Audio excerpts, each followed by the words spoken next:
more now on that decision by Israel to close its embassy in Dublin. We did look to speak to the Israeli Foreign Minister, but there was no response. We also looked to talk to the former Israeli ambassador to Ireland, but again there was no response. Maurice Cohen is with us. He's chairperson of the Jewish Representative Council of Ireland. Maurice Cohen, good morning.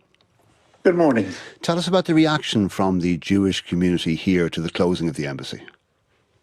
Well, overall, the embassy's potential closure, has deepened existing concerns within the Jewish community here in Ireland, and especially within the Israeli community here, amplifying fears about anti-Semitism escalating, and mainly about the future of diplomatic relations between Ireland and Israel.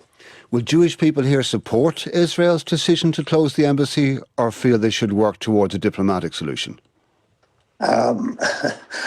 Jewish people have a tendency to have mixed views on everything, and there are varying degrees. We know that many people would feel that it would be better to keep the embassy open, and there will be many people who would feel that Israel was justified in closing it.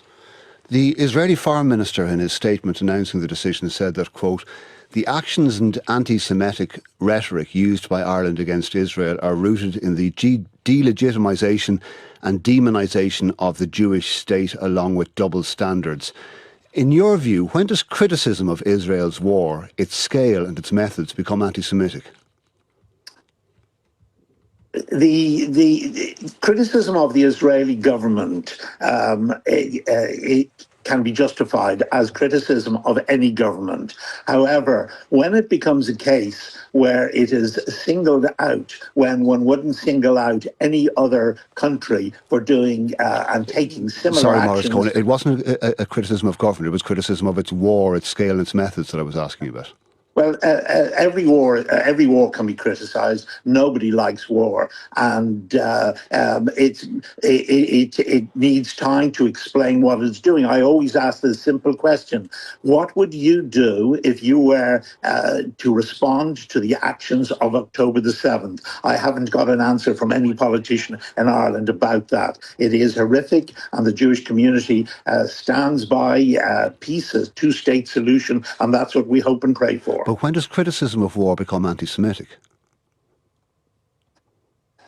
I'm not sure when criticism of any war becomes anti-Semitic. It depends on how that criticism is levelled at any particular actor in the area. What does this move mean for Israeli citizens here in practical terms?